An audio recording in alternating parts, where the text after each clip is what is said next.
This is writer Kyle Higgins, and you've jumped inside the pull bag, only on the Geekcast Radio Network. You've just jumped inside the pull bag. Join TFG1Mike and the rest of the comic crew here at the GCRN as they make their great escape into comics.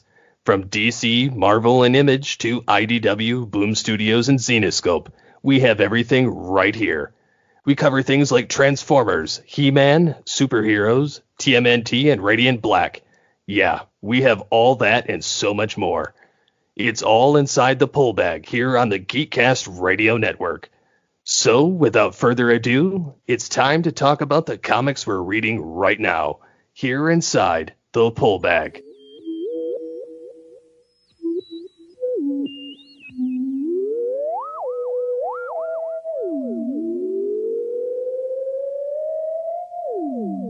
Hello and welcome to The Pull Bag. This is episode 419. I am, of course, TFG1Mike. Joining me, as always, is Edward and Kendra, The Hales. Hello. Hello, hello. Hello. Yes, and we are here and we are back to talk about Radiant Black number 5. This will be a full-on spoiler review. And apparently, Edward, I don't know. What is the deal, dude? What happened? This issue happened. Okay. So the first 4 issues of this arc, I was taken on this really kind of personal human drama adventure. You know what I'm saying? We got into the nitty-gritty of what made each of these characters tick, and the superhero element of it was kind of just, you know, a showcase piece, you know, get some flashy art in there, which was great. Don't get me wrong, okay? Then this issue happened. And it took all of that and threw it out the window and turned the damn book into Mighty Morphin Power Rangers. And I'm saying this while looking at my computer screen with the most deadly serious face on the planet. It pulled out every single trope that I could ever imagine from a comic book in 31 pages. And I don't even think it was 31 pages. I think it was less than that, wasn't it? No, it was... It was more, I think. Yeah, it was a 40-page issue, but, like, it ended on page 31, and the rest of it was, like, stuff and fluff. And it didn't even end. It was a cliffhanger, which this is supposed to be the end of the arc, but it's set up for the big bad to show up, and then the next issue is going to be like a Dragon Ball Z filler episode. Yeah, I can kind of see how that might take you out of it. Before we get too much further into this, obviously, the creative, Kyle Higgins on writing, as always, because obviously it's his series. The artists on this are Eduardo Ferragato, who did pages 1 through 23, and then Marcelo Costa, pages 24 to 28.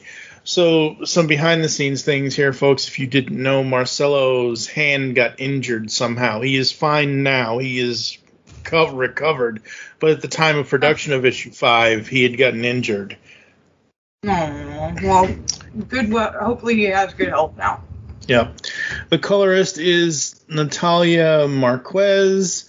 Letter is Becca Carey. Editor and designer is Michael Busudil. I can't pronounce his name. Yeah, there you go.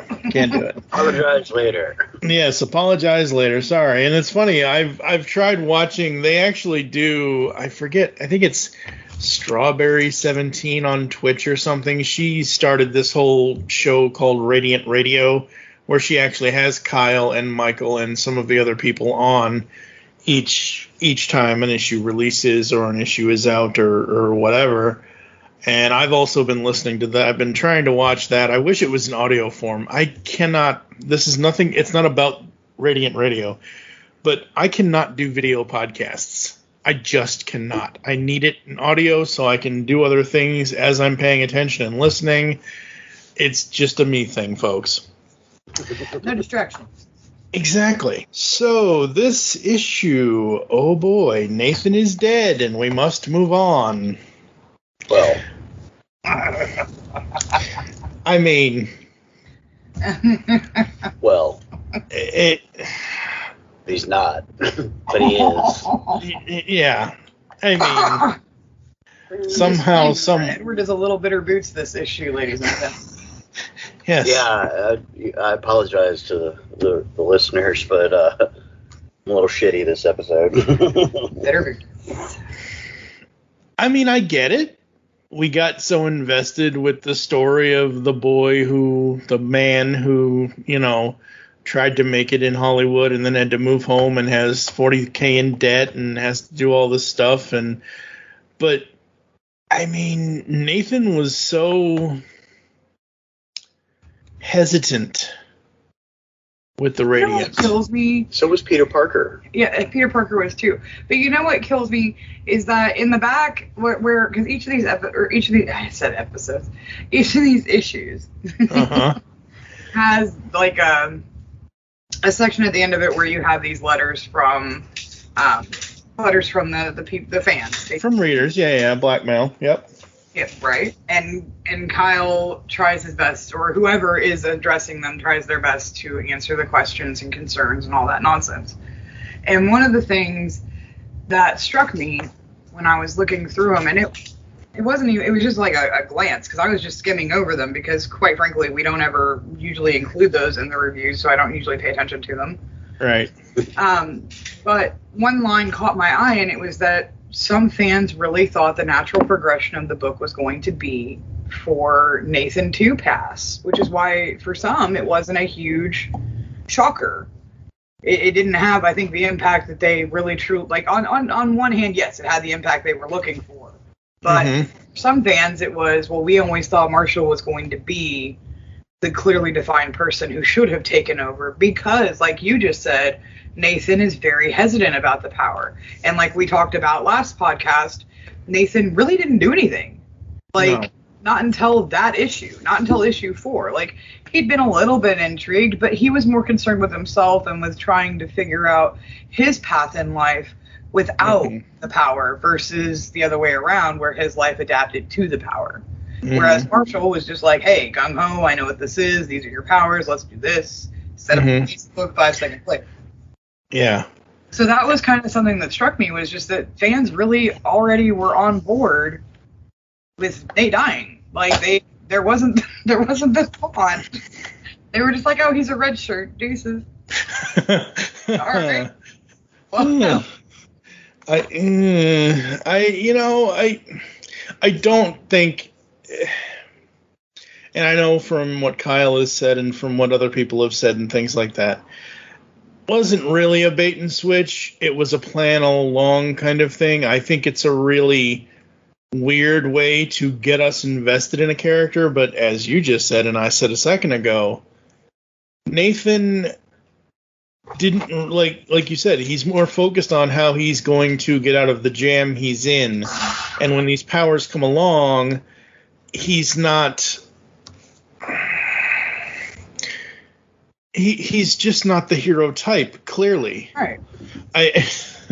Yes, I know, folks. It's a Tony Stark line. Your average Joe, guy next door who suddenly has this experience. But that's kind of really where it stopped. Yeah, he didn't know what to do with it. He didn't know, again, I think it was it issue 4 or issue 3 that I made all the comparisons to other things. At one point, I said that Nathan is essentially Dante and Marshall is Randall from Clerks. Right. Dante's not comfortable with his station in life, and he doesn't even know how to change his station in life, whereas Randall knows 100%. Yeah, pretty much. So. There that day. Not even supposed to be here today. Yeah. So, while some fans may have expected this, I did not. It hit me weird, and then because I figured, maybe this is the point where him not knowing the powers, him not knowing the deal with Radiant Red, whatever else. And Nathan being like, oh, well, okay, I finally, I get it. I have to save all of these people. And he did try to save all the people in the building. he wasn't going to just stand there and not do anything. He died saving those people. So right. I guess he's sort of a hero. I don't know. He's Uncle Ben. Let's be serious here. Yeah, that could just be a really good set of morals and ethics based on upbringing. I mean, that doesn't necessarily have to be a part of the archetype of what makes a hero. I mean, you could put a normal person in that situation and you're going to have the fight or flight response. Yeah. But this is what I mean by it. They killed him to give motivation for what's-his-face to become Marshall. Marshall, yeah. You know, that's why he even accepts everything, is because his bestest friend in the entire universe just died. His entire world, as he actually says later on in the issue. Yeah. You took my whole world from me. Yeah. So maybe there was more to it than just best friends, but I don't know. Well, I don't think it was that far, but I don't know. It just, it's like some of your best friends are your family kind of thing. And, Marshall seemed like Marshall, I don't want to say seemed as in past tense because Marshall is the current character. Marshall seems like through the first 4 issues that when we met him and all the, he had all these plans. He's the one that set up the social media. He's basically the background guy for Nathan, kind of, pulling the strings for Nathan to kind of show Nathan the ropes and this kind of thing and everything else. So, and now he has to be the one that is doing everything. And I think that's a testament to Kyle's writing, because I'm not going to lie, there's going to be some naysay on that in this issue. But when it comes to how he created the dynamic between Nathan and Marshall, you've brought up every point beautifully, because, I mean, you see it from the beginning. Nathan wasn't even comfortable enough to tell his parents what was going on, but the first moment that he and Marshall had alone together where they could actually talk freely, he was the first person to tell him just how bad it was. Yeah. I mean, and that's a testament to their friendship, because Nathan could have been gone. I don't remember if we've actually been given a time frame of how long he's been out of town. But it's one of those friendships where this person has been out of that, Nathan and Marshall haven't been in each other's lives, but it's like coming right back into that relationship as soon as he's back. So obviously they have a very, very deep bond.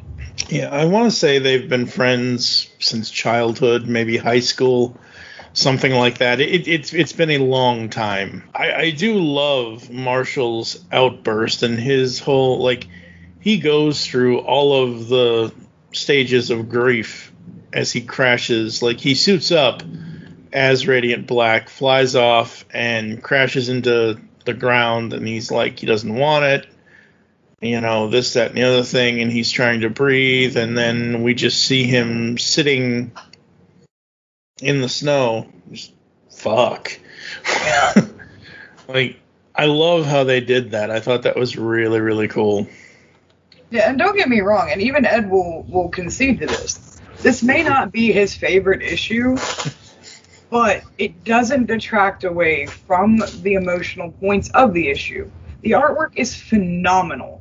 I mean, even with our first 20, what did you say, 1 through 23? The first 23 pages being done by a brand new artist, you almost can't really tell.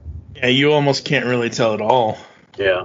I mean, it feels just like coming right back home, and that's a testament to the talent level. But, I mean, regardless of whether you like the writing part of the issue and the story progression, the artwork in this is choice. It is absolutely stunning. It evokes the emotions that you want. And obviously it did with you, because you can remember, boom, this hit me. Yeah, exactly. And it's not just because I have the book open on Comixology either, so. No, it's not just because of that. No. Yeah, no. I mean, for me, the first few pages of the book, I mean, him dealing with Nathan being dead or brain dead, and zipping out of there, and the whole fuck basically was great. That's what I expected from it, and that's what I wanted from it. Mm-hmm. The rest of it was not. One story point at a time. I know. So, have you guys read Invincible? Yes. I'm working on it. I have not. Do it. I know. I have a lot of things to do. So, Invincible, I don't know when I will get to it, but I do love the fact that they got Circle Guide News to actually be the news program and the actual people that do that podcast they put in this universe. So I do absolutely love that. I think that is super cool that there is a Radiant Black Invincible. I don't feel a little weird. Do Kyle I? Higgins, Kyle Higgins is going to write us into the damn thing and kill me off. Do it. It'll be epic. I don't know about that, but would it be the old man or the little girl that kills you off, though? Got it, little girl. Gotta do it. I'm a sigh. It better be Marshall at least. No, but you're right. I absolutely love that part. Now, granted, I like any good fan should. I'm sitting here like I just want to smack the off of this guy who's talking all kinds of trash. But to be fair, I mean, I would be the person in the background being like, "Look, we don't know the whole situation. How are you just so stop being that way?" But it was really cool to see that. I'm glad you brought that up. Yeah, I mean, that's part of the issue. It's part of because Marshall is sitting there at the hospital, and like you guys said, we don't know. All as I know is from the looks of Nathan in the beginning, at the end of the last issue and the beginning of this issue, the dude looks dead.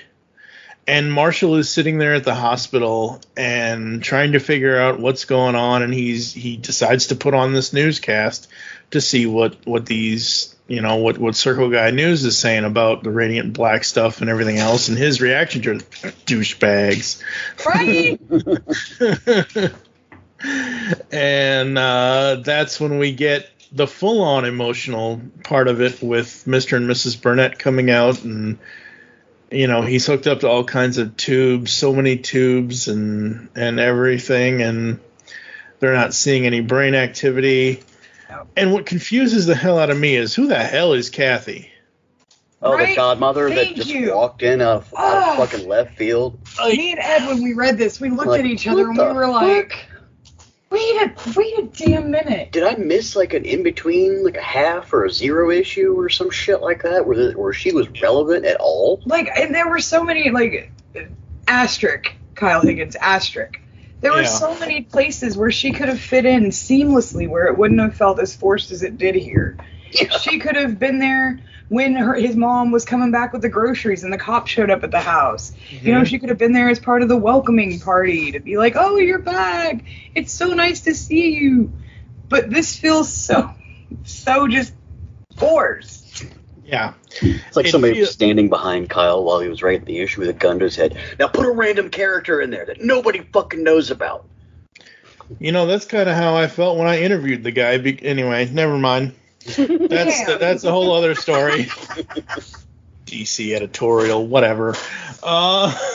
So I listened to, and I don't know if you guys have or not, but like I said, I've been listening to the Radiant Black podcast, which is done by two guys. I'm sorry, guys, I can't remember your names off the top of my head, but there are these two awesome guys that are doing this, and they're doing the same thing we're doing. They're doing episodes issue by issue kind of thing, and they were hypothesizing about who Kathy is. Is she a construct from the Radiant? Is she this? Is she that? Is she whatever? And I don't know. I have no clue, and I just want to know, like, some random one line, like, okay, I'm sorry, I'm his godmother. That's not just the random one line I need. Like, I need some other weird thing. I need at least a couple of panels of like flashback shit going on. Right, or just if you're gonna do it right, and have like the dad or the mom say something like, "Oh, you traveled all this way," just to give us some kind of context, because there's so much time that passes between these issues. You cannot tell me that he hasn't bumped into her at least once if they live in the same town. Yeah, and apparently they do, because she got to the hospital quickly enough, along with the parents. Yeah, you'd think. I don't know. Nuts. It was just a weird scene, and really, that's my only negative on this issue. Is it's just a weird thing where this random strange woman, and anybody can be anybody's godparent. Like, it would be different if this was Nathan's mother. It would be different if this is Nathan's grandmother or something, or whatever. I don't know. And then we get Radiant contact, or the being contacting Marshall. So now we're getting into Marshall's connection with the Radiant, and go ahead. Hold on just a second. Hmm? Did it feel to you when you're reading this, when it transitioned from him standing in the hospital and random godmother shoehorn comes in, and then all of a sudden we got the Radiant communicating with him and everything like that? I mean, did it feel really disjointed, like there was something missing, like a page or two to you? Because it sure as hell felt that way to me. It didn't to me, because I'm like, we need to move on past this. We need to move on past this weird, unknown godmother thing. Yeah. I at least needed a doctor to come out and be like, Yeah.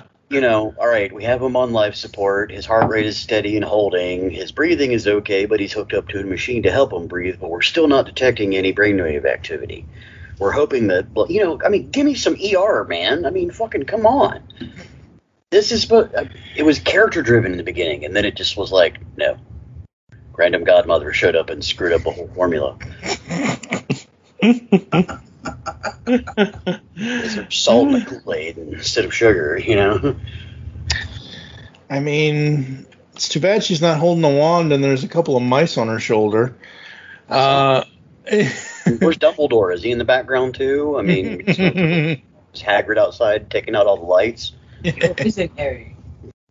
No, but I felt like, because again, Marshall at this point, when she comes in and is yelling and blah blah blah blah blah, you see Marshall, like, the three characters are in the foreground. Marshall is almost in the background, not really paying attention. So when the Radiant hits him in that first panel where you see Kathy in shadow and Mr. Burnett in shadow, like, that to me is like Marshall is elsewhere. Marshall is trying to figure this out, or he's trying to, whatever.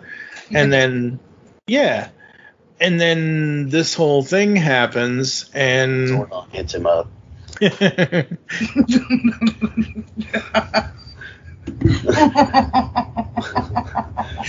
Rangers, some shit's about to go down. As now. You better be prepared, as in ready. For whatever their shit is. Bitter boots. All as I can think of is...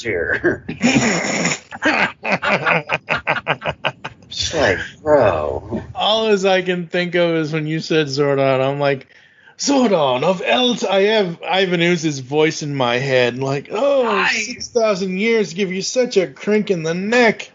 I've missed so much. The Spanish plague, the this, the that, the whatever. Or no, the bubonic plague, the Spanish Inquisition. Like, oh, God. Yeah, so their connection is much more fluid than Radiant and Nathan's connection. Right. And they explain to the Radiant explains to Marshall about how he is coming. He will destroy you. He will destroy your planet. War is coming. And again, I have to say, I do love the whole, like, where he says, but war is near, and then in soon is parentheses. For the Radiant, he will kill you and your entire. I love how they're using parentheses and other things, like it's almost like a syntax language kind of thing. I think that is super cool. Yeah. Yeah. I dig that. And the page, the full-on page where all of that happens, I just love the way Marshall looks. I love the art on it. Eduardo did an amazing job with where it almost looks like he's obviously it's a face cut down the middle, like a face-off kind of thing, where one half is Marshall's face, the other half is the Radiant mask, and I just love that. And I love that he is like Look, first of all, you have to let me deal with my friend and find all that. As soon as you help me with that, I'll do whatever cosmic shit you want me to do. Right. I appreciated that. I was like, yeah, there's his motivation to become Radiant Black. Mm-hmm. You know what? Marshall reminds me probably of so many characters, but at this point in time, he reminds me a lot of Guy Gardner. Because he's got the attitude, but he also has this, like, beautiful humor. He's got the attitude, but he's not so much of a dick as Guy Gardner is. Well, I think that's up for discussion. Especially this issue. Again, we will see as we go through this, but it's like, it was even said, what was it, in Young Justice? Wasn't there another Green Lantern on Earth? Guy Gardner, both John and Hal. Look at both John and Hal turn. No. Like, there's just one 2814 Green Lantern you don't ever want on your team, and that is definitely Guy Gardner. I'm going to argue that point to the grave, because I've read Jeff Johns and John Tomasi's run on Green Lantern and Green Lantern Corps. Uh-huh. Pick Guy Gardner in a fucking heartbeat. Yeah. That motherfucker He can go. Read Green Lantern Corps Recharge. Mm-hmm. And it's like 5-issue miniseries. I'm pretty sure you can find it on Comixology. Mm-hmm. And talk to me again about what you think about Guy Gardner after reading that series. All right. So we get gauntlet down on that. We get to Radiant Red, and Radiant Red is stupid, out of control. You wanted to handle it.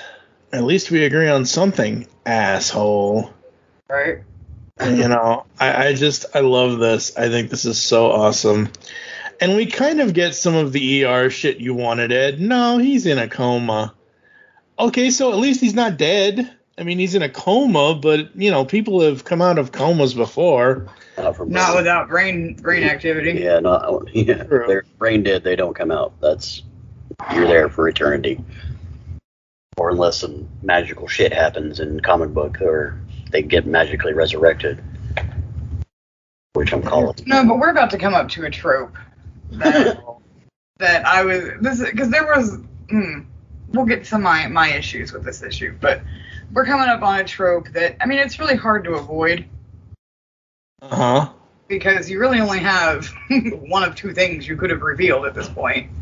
Right. But it just, the timing of the reveal and the purpose of the reveal, it hit wrong. So did it? Yeah, okay. All right. Well, so, he's in a coma because of you. They go at each other. And I love that panel of the two of them going, like, that is an amazing... Yes, that is amazing.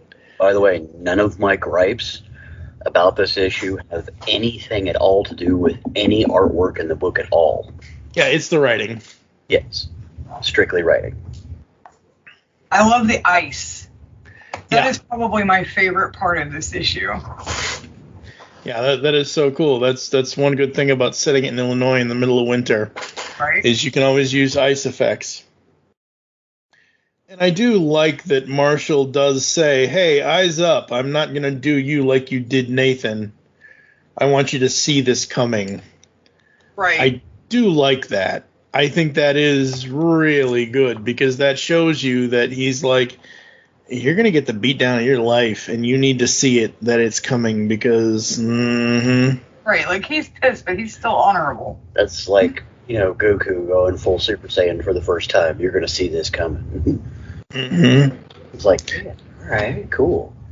Oh, you fucked it up. Stop it, Better Boots. No, hold on. Let's talk about a little something during this little skirmish here. Uh-huh. Okay.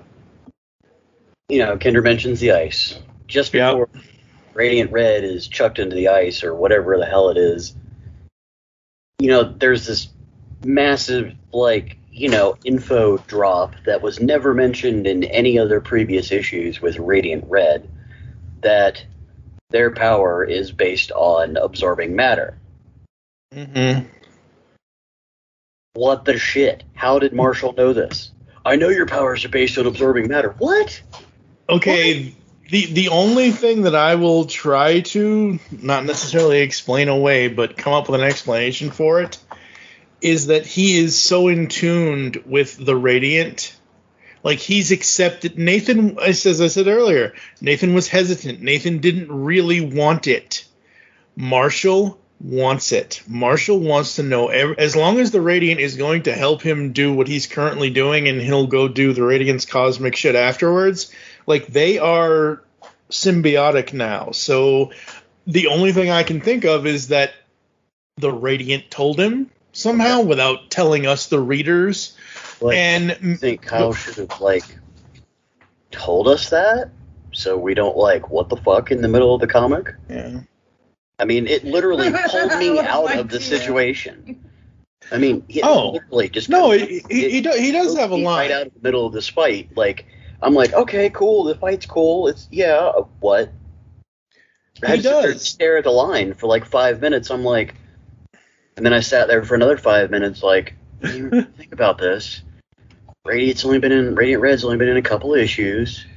Never did they do anything. And then I even discussed this with Kendra after she read it too, and I'm like, was there a spot where there was some matter absorption going on between the fight last time when they were doing the building and shit like that? And we both came to the conclusion that Radiant Red just kind of gingerly held one pillar there, with like 2 fingers and a, wicked stare. And then fucking Marshall was like, at, Planet Hollywood having a cheeseburger or some shit down the road. But Kyle needs to put this in. I mean, even if it's in fucking parentheses when he's talking about it, to show, hey, the Radiant is talking through him and telling him that. But it is in here, Ed. I don't know if it's actually in the battle in issue 4, but it is in here because Marshall says to her when he's hitting her, "I watched you back at the restaurant absorbing stuff." So in the battle with Nathan and Radiant Red, yeah, I'm like thumbing through the issues in my mind, and no, he didn't do that. I mean, yeah, we haven't gotten to that reveal yet. Sorry. Yes, totally Radiant. Spoil that, my bad. But I called it from the get-go. But whatever. Radiant Red's a chick. No, but I mean, I get where Ed's coming from, because there's a healthy amount of trusting your reader to follow along and going off of reader intelligence. But that one, I have to admit it, I actually went back through the issues to see if I could see if it was like a Where's Waldo, where you could spot the difference. Uh-huh. To see if there was anything that Marshall could have seen while they were battling. And maybe there was. Maybe it was something in the way that their blasts went off. I don't know. But I have to agree that I'm like a little more allusion to that. Full stop. Sorry, folks. Even though this is supposed to be issue 5, they've made me go back. The panel where Marshall's like, "Oh, dude, you're in for it now. Also, don't worry, I'm shooting video. You can watch your ass get beat down in 120 frames per second." Right. So he grabs the phone. So he pulled a Ray Finkel.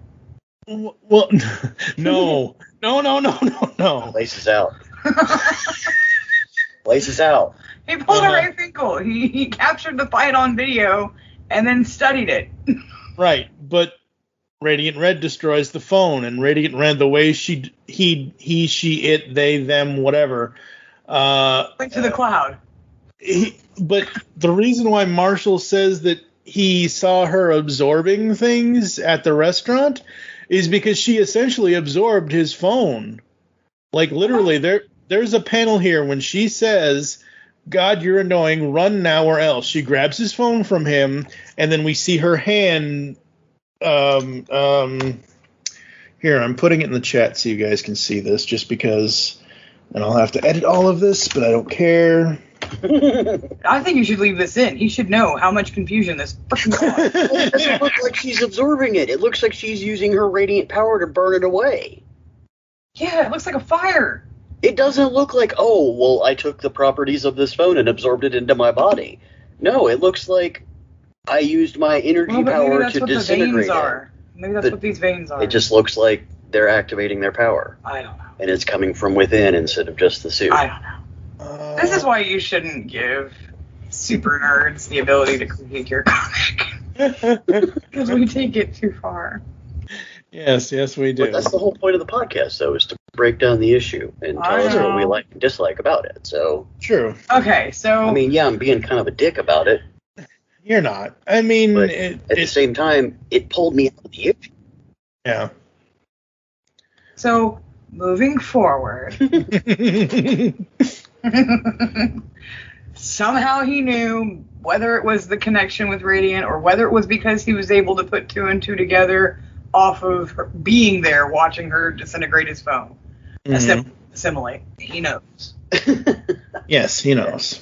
All right, we'll just go with that. I still wanted explanation, damn it. So that's me. Tweet Kyle. To a mail letter. Like I said, he does say in issue 5, I watched you back at the restaurant absorbing stuff. Yeah. That's how you get more than just the phone. There had to be something else. Well, Marshall was still there. It wasn't like he ran away and hid in an alley. Right. He was he specifically says when Nathan, quote unquote, dies, I was with him at the restaurant. I was right there. So even though Radiant Red took the phone and made him run away a little bit, I don't think he ran too far that he wasn't going to be able to see the outcome. Plus, he was literally right there when Nathan came out of the building. So he had been there the whole time. So I'm sure, even though we don't see him see her absorbing powers, the fact that Kyle says right here, I watched you back at the restaurant absorbing stuff, that's how you get armored, huh? Transmuting matter. And so it's got to come from him just having this. He's the Geekopedia. He is the superhero expert. Yeah. He's Ned Leeds from Spider-Man. Yeah. Far From Home. So we'll go with that. And then on to the review. On to the reveal. Radiant Red is a chick. Spoiler. Sorry. Well, by the time this podcast comes out, the issue would have been out for a month, so... Hopefully y'all know. If not, then... If not, now you know. We already said spoilers, so, it is what it is. I do like, though, that before we get the full reveal, they still have more of this battle to go. Yeah. And bitch. It gets heated. Poor Marshall. Dude, you gotta listen to Edna, dude. No capes. No capes. He was so proud of that cape. Yeah, he came out looking like all Doctor Strange and shit for a second. I was like, he was proud. Where'd the cape come from? Were you Spawn? He was so proud of that cape. He's like, look at my pretty cape. And you're right. We get this full-on battle of him just, going full tilt powers. You dropped a building on my best friend. You took away the one good thing in my life.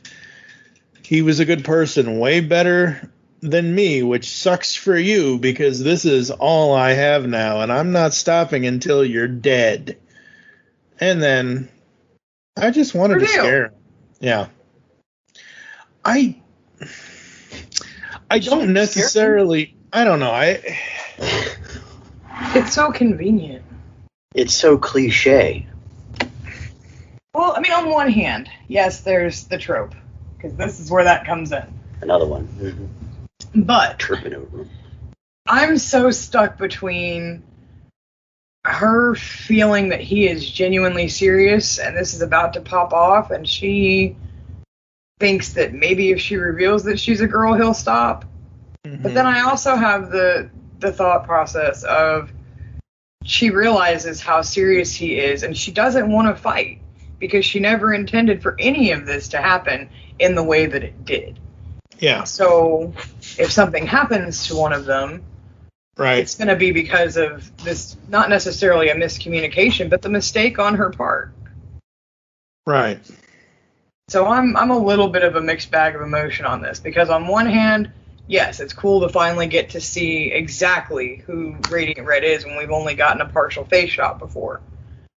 But at the same time, the pacing is my issue with this entire issue, because it's so boom, boom, boom, boom, boom, and you don't get a chance, like you have in other issues, to sit back and take it in. It feels like there was so much information that needed to be in this issue, and there was no way that it couldn't be in the issue, so we just have to go. I've read this issue 4, maybe 5 times now. Right there with you. I have tried my best to overanalyze every single panel, not only in the writing, and you're right, the art is amazing, hands down. That it isn't in question, but the writing, the emotions, the way the art shows the emotions, whatever the emotions may be, happiness, anger, sadness, whatever. Even showing, the fact that Nathan is basically, he looks like he got beat up with a sack of quarters. Right. Even though he's dying, like his face, man, in those first few panels of this is like, oh boy, that just looks like, pain. Somebody whipped you with a bag of $50 bills or something. So,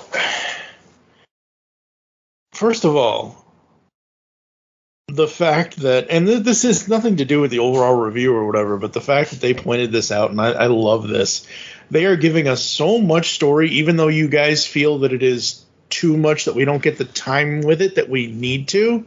Right. This issue, I feel, is an issue that needs to be reread, so we as the audience can get more out of it, because there's so much here. And again, this makes absolutely no difference to me whatsoever. But normally, if this was a DC book or a Marvel book or any other book anywhere else, this cover price would have been $6, $7, $8.99 because of the page count. Right. And it's not. It's the same damn price as issues 1 through 4. It's $3.99. And for $4 to get this much story, to get all of the emotions from Marshall, to find out sort of kind of what's going on with Nathan. Obviously, he's in the hospital. Obviously, he's in a coma now that they've, kind of said that. At least Marshall said that to Radiant Red. I'm digging it. I think it's great. I understand your all's proclivities with it, and I get it. But I think up until the point of the reveal, I was good. I was okay. I was fine with the reveal, even though the reveal is a trope, is a this, is a that, whatever. I trust. Don't say trope as a demeaning or as a bad thing. Right. I mean, it's a trope. Yeah, no, absolutely. I still trust Kyle, because we didn't know, like, that was the thing. I always thought Radiant Red was going to be a dude. Right? I didn't. Never thought he was going to be a girl. I was on Team Guy, especially from the partial face show, but like Ed said, Ed was always in Team Chica. Hey, I watched Loki, and I called that the variant was a female, so... Spoiler. Episode 1, I'm right. Oh, it's a girl. Okay, let's go on. Let's move on. But... Okay, I don't want to sound this as like... My problem with it is you're not going to hit me because I'm a girl shit at the, towards the end of the fight. That actually kind of pissed me off, because that's not the way the modern world thinks anymore. I mean, she's trying to pull out this bullshit card so he'll stop pounding the hell out of her. Mm-hmm. So you went with the other side of what I was thinking. Yes. Okay. And I understand that. And I think it's more of, we don't get enough time with we don't get a conversation with her and Marshall. At least not in this issue. We get this one line. I just wanted to scare him. I didn't mean to. I didn't. And then all of a sudden, the rest of the Rangers show up. Fuck you, Mike. What? Oh, I'm gonna throw out a big L ass sigh on this. And well, yes, I completely understand that Kyle Higgins wrote some damn Power Rangers in his past, there was nary a damn need to turn Radiant Black into Radiant Rangers. Hey, I am on the side of this is not the Power Rangers are not the only entity to have the color spectrum of Roy G. Biv used as signifiers. You have Steven Universe, you have Care Bears, you have Voltron, Lantern, Voltron. From days of long ago, from uncharted regions of the universe, comes a legend. Voltron came way before Power Rangers ever did. Right. So, well, I know Sailor that. Moon on the manga side of things. I mean, I think it's just because the list is honestly endless. Yeah, and I think honestly it's just because number one, we know that Kyle wrote Power Rangers. Number two, the suits do look like Ranger suits. I mean, let's some swords. I'm done, bro. If they get big ass robots, they run around in and can do like a fusion dance and make a bigger even ass robot. I'm fucking done. I'm gonna throw it at Kyle and be like, dude, stop. You're broken. Go home. Well, we kind of already got a robot, Radiant Red. She turned into this giant robot suit in this issue. She juggernauted out, yeah. Yeah, I thought that was cool. Because, again, we don't know the powers of any of the... Like, we know some of Radiant Black's powers. We don't know much of Radiant Red other than what Marshall has said. Yeah, I'm always going to get that confused. Not really, but... And then we got the yellow and the pink ranger that showed up to try and break up the fight because they knew about to fuck shit up. So. And how the hell do they know where they are? Right? Well, hey, hold on. I'm going to pull a mic on this one.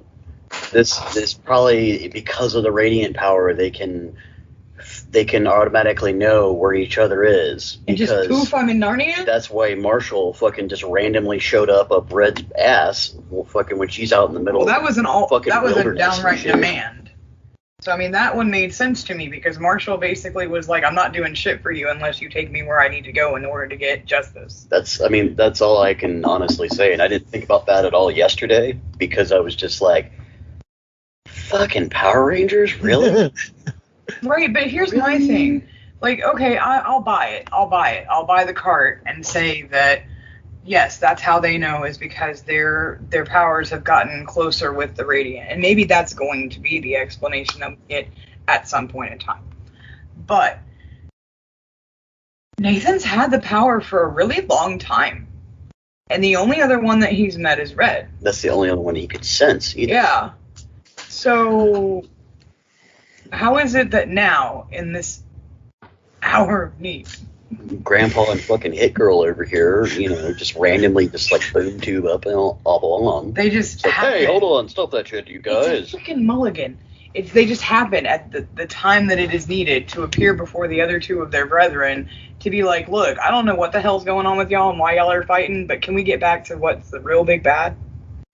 Mm-hmm. I mean, we have already fought. Oh shit.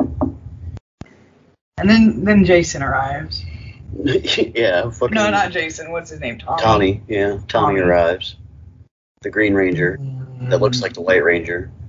He like fades into existence. I was not. I don't know who this new guy is, but. I like his blade. Yeah. I thought that was cool. I thought that was cool too. He was up and calling his dragon thing with the flute on the backside. That really had it completely. That would be. Considering what Nathan did in issue 3, MMPR, you'll get sued. I love it. I think it's cool. I think it's awesome. Yes, I agree with you guys. There are some issues with the writing, and we do want explanations. Yeah. I think the reason... Okay, so as far as like Nathan not being able to sense anybody except Radiant Red, like he didn't seem like he had the powers too long. But again, as I've been saying this whole podcast, he was hesitant to even have them in the first place. The Radiant even said, this is existence, this is this is that. Oh, we're not bonding And then the Radiant even says it in this, like, oh, our bonding with you, Marshall, is much better than what it was with Nathan Burnett because it's going much smoother. Because, again, Marshall is accepting of this. Marshall knows what he wants to do with this. But Marshall, how did Marshall not know then? If he's so bonded with this, he would have been able to sense the other two presences, even in the middle of this giant-ass tussle with Red. Where are they coming from? What is it? What does that look? Does that look like another part of Chicago to you guys, or that's what I'm kind of wondering? Where her portal? Like, I know that we're reading too much into this, and please know that it isn't a slight. It's just these are the things that we pick up on because the rest of it is so great. Right. But it's one of those things where it's like, okay, obviously Red and Black have had their moments. They've met each other. They've had tussles. Marshall knows who it is, and then outright demands Radiant to take him to Red. But if that logic of him being so bonded is the same for him, what was it like for Yellow and Pink? We don't know because we're about it already.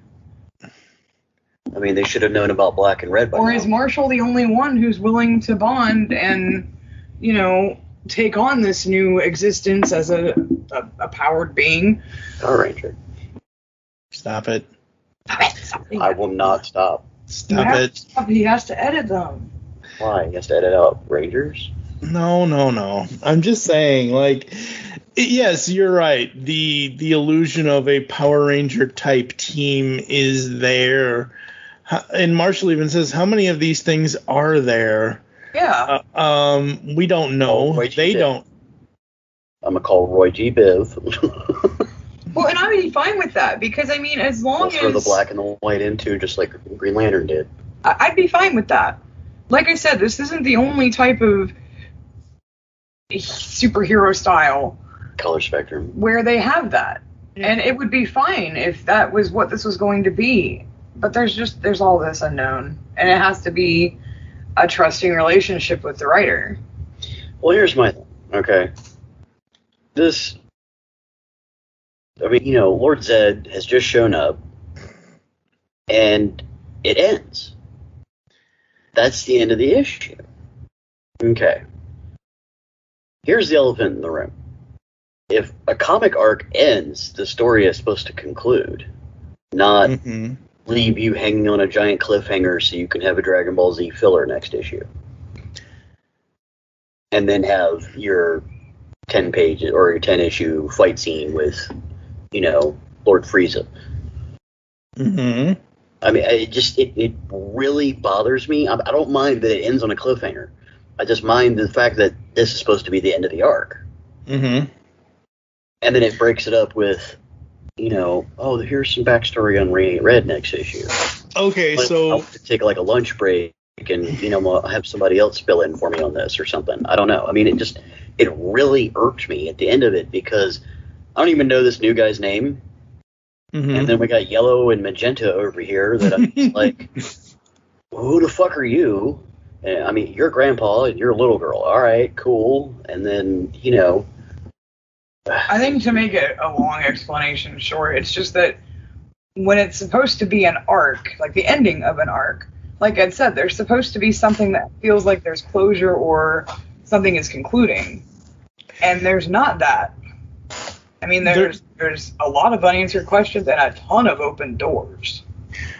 That, to me, even though this is the end of the first arc, you guys, which I need to, if I can get you the PDFs, I will, or I can just send you to Comixology so you can buy it yourself. If you go back, and this has nothing to, it's more to do with Kyle's style than anything else. It has nothing to do with the fact that you need to read Cowl in order to understand Radiant. But the reason why I'm saying this is because in Cowl, he did, I think, was it the first 5 issues were a full arc where I think at the end of issue 5, if I remember correctly, they left you on some of a cliffhanger. And then issue 6 was an origin story kind of thing of one of the characters. So he's kind of doing the same thing here. It's a thread kind of thing, which I don't know. We won't actually be getting issue 6 until July 21st of this month. But it's one of those things where, if I'm right, we get the cliffhanger here, we get Radiant Red origin kind of thing in issue 6, and then issue 7 picks up where issue 5 left off kind of thing. I'm not sure. I don't know. So it's more of a Kyle signature then. Well, yeah. With his writing style. I mean, I read his Nightwing stuff. Mm-hmm. And, like, the first trade was setting up something huge. Mm-hmm. And it had a conclusion, but the next trade picked right up with that story thread to keep going with it. You know, Right, like, but that's work for hire with the character that isn't his, though. And the bad guy just showed up. We don't even have his damn name. We've got two more, colorful beings over here that we don't even know their name. And that's not how you end an arc. I mean, you don't end it on a grudge match with black and red. But I think it is. With this specifically, and the way that his style is with his own creator-owned characters, like, yes, you're right. The Nightwing stuff didn't do this. The reason why the Nightwing stuff didn't do this, most likely, as far as I can tell, just my own personal perception here, folks. Kyle, if you hear this and I'm wrong, you can correct me, sir. Nightwing was work for hire. Nightwing is a DC character. Nightwing is not something... Huh? The first couple of trades with Nightwing did end that way. Well, that's what he's saying, though, is that the reason that it ended that way was because it wasn't a creator-owned, where you had the freedom... Where you had the freedom to leave it on a super cliffhanger. Like, that's the thing with this, with his style, as far as I can tell. And who knows? If the issue 6 might start with who Radiant Red is, and then it might tie back into at the end of it. We don't know yet, because we don't have it. Right. But... I like this. It's, even though it says it's the end of the first arc, I don't mind it being on a cliffhanger because of the fact that it keeps me wanting more. Like, I want this immediately. I've already, and I don't think we're doing an episode on this, but I want it just because I want to see how different they do it.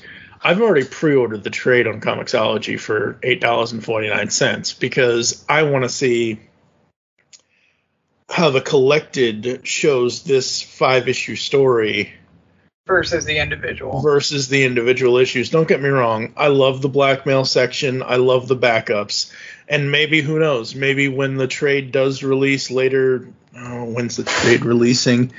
It is releasing in August of this year. Maybe in August we'll have a special episode dedicated to Volume 1, and maybe we'll talk about the backup stories that we don't normally talk about in the single issue stuff that we're doing.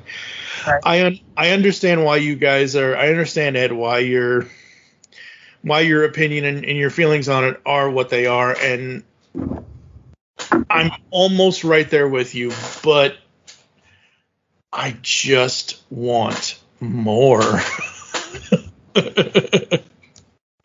I don't know. See, all right, here's my issue, though. I mean, like, I got taken out of the issue so many times because of plot threads.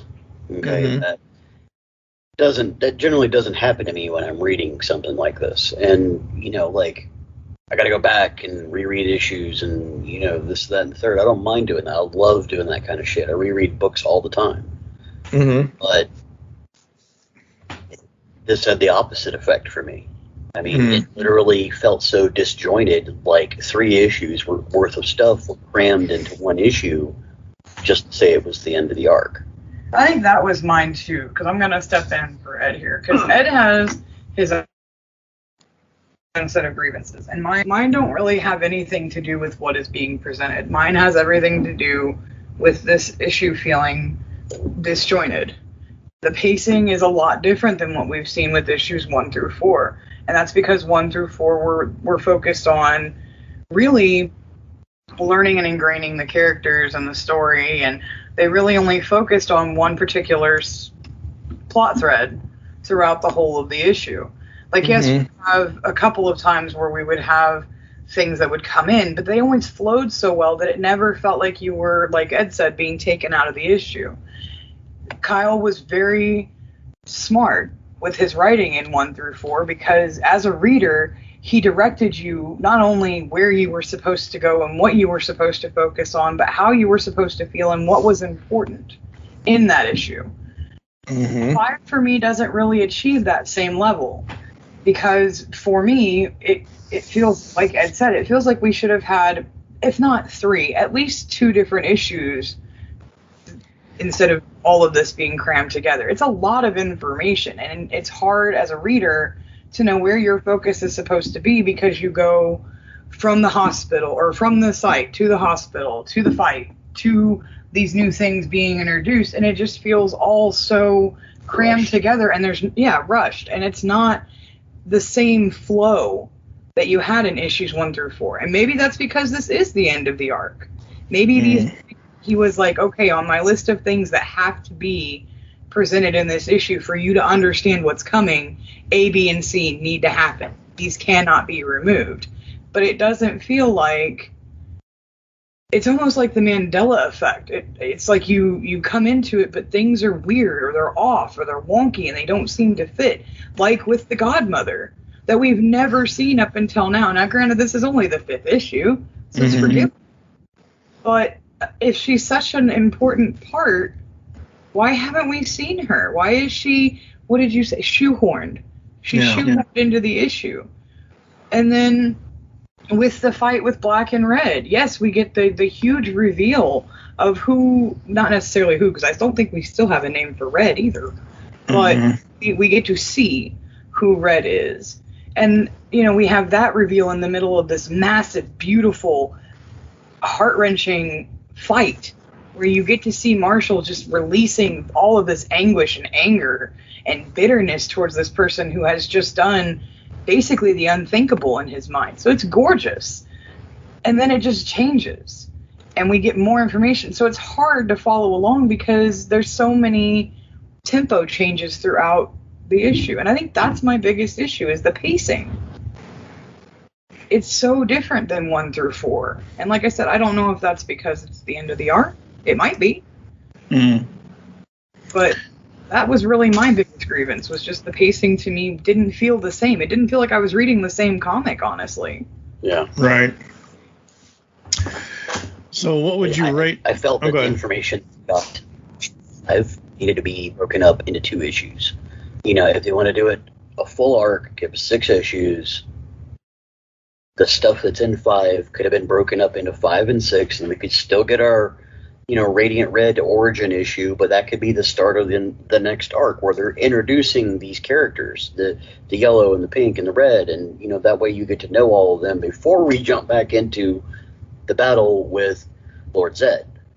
Time Crisis. Yeah, you know. But, I mean, and I agree with you, Mike. I mean, I agree 100% that had it been done that way, where it didn't feel like they were rushed by a deadline or by whatever it was that made them so rushed, that had it been done that way, and I feel like they could have expanded upon things a little bit more just to make it feel that flow a little bit better, that I would be in the same boat, because I want to know more. I want to know who Pink and Yellow are. I want to know how they found the powers. I want to know who this guy is that Radiant's been, you know, since day 1 warning them about who's coming. And the fact that he comes out of nowhere and is like, you have something that doesn't belong to you. Yeah. I want to know what that's about. Yeah. So, I mean, there are amazing things in this issue, but the pacing was off. So, Ed, on a 0 to 5 scale with half points, what would you give issue 5? I give it a 2.5, because about half the issue was really good, and the rest of it just, it took my immersion away. I mean, that's one of the biggest things as a reader to me, is, can I get immersed in what I'm reading? I sit down with Batman and, you know, or something akin to that. I mean, Batman, Justice League, Spider-Man, whatever, I don't care. Give me something like that. I'm immersed to hell and gone.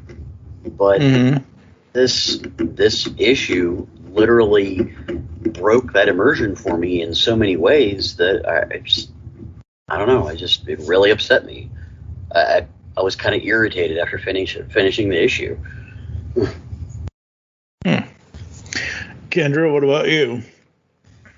I think I'm gonna be a little bit kinder, because, like I said, the art in this issue is absolutely on point. The fact that you have a new artist and colorist, for that matter, coming in and helping out, and you can't really, I mean, there's no discernible difference in the art style. I mean, it's beautiful. It's like, that's a, oh my god, talent. It's like somebody went to the Ibanez School of Art and they were able to mimic it. I mean, it's gorgeous. They were able to mimic that style perfectly.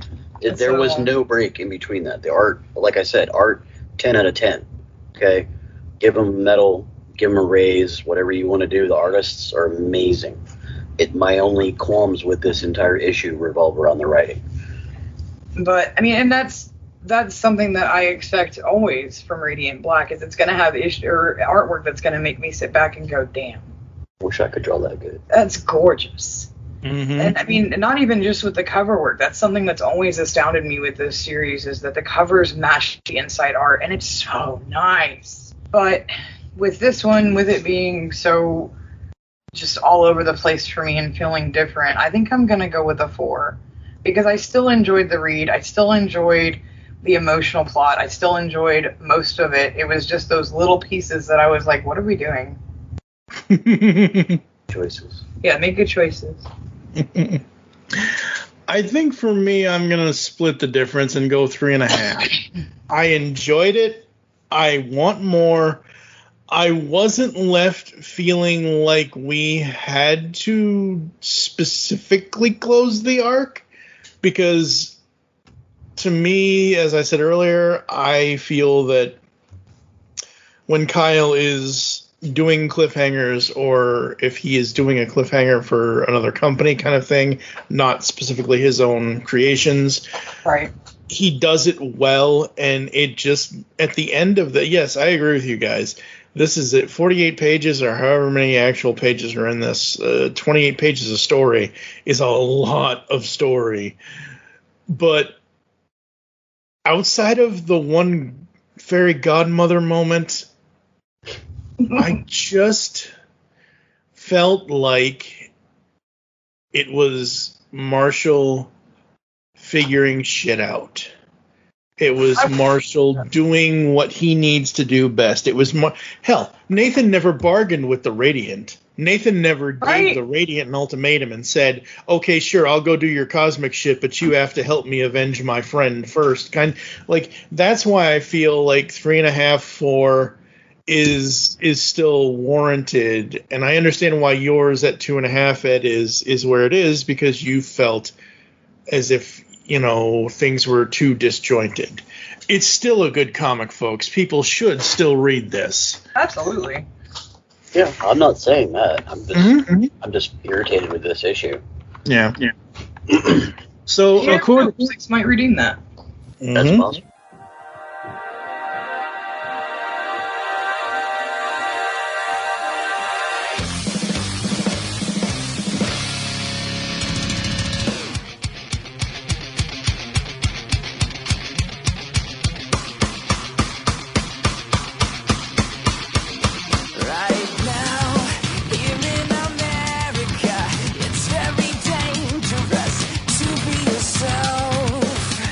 Outside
Later on this month, actually in 2 weeks, we are going to be talking about Radiant Black number 6. And over on Comixology, it says, who's under the helmet of Radiant Red? Writer Kyle Higgins, guest co-writer Cherish Chen, and industry legend Darko LaFuente from Ultimate Spider-Man Superman join forces for a story that challenges everything you think you know about the man, quote, behind the mask. So that's what's coming in issue 6. We also have issue 7 and 8. Issue 7, picking up from the shocking ending of issue 5, Radiant Black's life just got a whole lot more complicated. Pursued by a new enemy and not sure who to trust, will our hero escape with his life? Or is this the beginning of the end for Radiant Black? Dun dun dun! The issue 6 will be out July 21st. Issue 7, August 18th, I believe. Issue 8 will be out September 15th. The battle for the Radiance tears through Chicago. Can this unlikely new team stand against an enemy who knows more about their powers than they do? And even if they win, what happens next? Swords. I love the mystery whole thing of again setting it up and doing the point of, you think you know, you don't know. Hold on, Jack. I'm gonna call this now. Watch the shit's gonna happen. And if I do, I'm sorry, Kyle, I'm done. But okay, they're gonna beat Lord Zed, this big bad with the awesome blade and cool face powers and shit like that. Somehow his power is connected to the radiant powers, and it's going to get booted from him, and they're going to give it to Nathan to bring him back. That If does happen, I quit. It's okay, folks. We won't let just him me quit. and Mike. Yeah. That'd be interesting. And I'm also going to call that he's going to be a bad guy for at least 3 issues because he doesn't remember who he is because of his brain death. And then he's going to come back and then join the rest of the Rangers. And Please, dear goodness, don't let it be that predictable. Yeah. If that happens, then my old jaded ass is just going to walk away from Radiant Black. This, we really don't need a Jason Todd, Guy Gardner team up. Thank you very much. Right? But then Nathan would be all like weird and different and shit, and that's no. But maybe that would be the whole purpose, because once you've gotten because that was 1 through 4, we got to meet and learn and, relate to Nathan. So, of course, we're going to be able to spot the differences. How cool would that be? We'd be like, that's not right. Nathan wouldn't do that. All right, he folks. recognizes the godmother. Oh, stop it. I'm sorry. Seriously, we need a whole issue on her. Like, Right. I need to know where she's been. Her name is Godmother Shoehorn. Are you a good witch or a bad witch? Flora, Fauna, or Merryweather? Or Maleficent. Maybe she's evil. Oh, that would be wicked. That's a whole different thing, though. Wicked. Yeah, that's over in Oz. All right.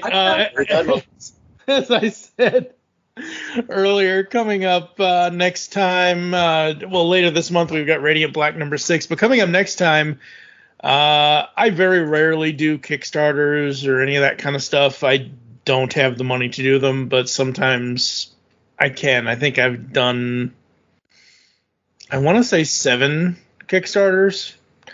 And one of them I did was with my buddy Ryan Drost. You people will have known him from the Star Joe's podcast, and he's been on here several times on the Pullbag promoting his creator-owned comic called Stealth Hammer. So somebody, I don't know who, somebody's going to join me in issue. Jesus, I'm doing it too. In episode 419.5 as we talk about Ryan Drost's Stealth Hammer. After that, we've got Radiant Black number 6 with these lovely Hale people. And then to end off July, we've got Transformers Beast Wars number 6, the final story arc in Savage Landing from IDW Publishing. So that's what's coming up here inside the Pull Bag. Ed, where can the people find you online? You can find me on YouTube at Sith Rules Ed. A whole lot of Call of Duty content on my YouTube page. I know that Mike hasn't subscribed yet. Yes, I have. I just don't watch the videos. Sorry. Well, they need to be watched so I can get famous and make money on playing video games. Oh, please. Background noise.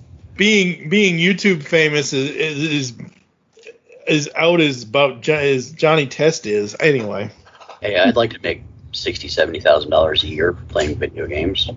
Wouldn't we all? I'd like to make $70,000 a year doing all these podcasts I do, but sadly, that's not the case. Hey, we need to work together here. Let's do it. Cross promotion, man. Let's do it. Get Mike on some Call of Duty with me.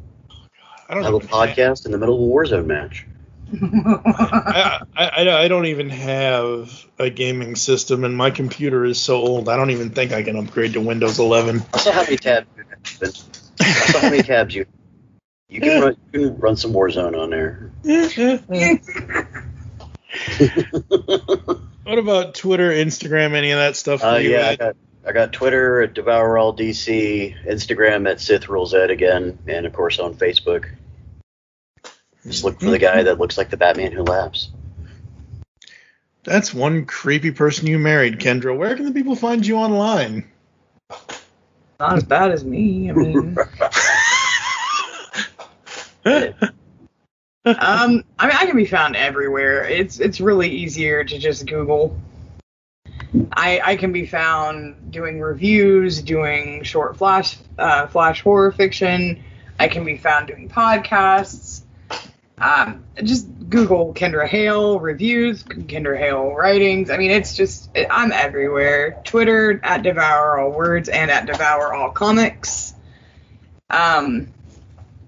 If you look for me, you'll find me. If you Google, it will happen.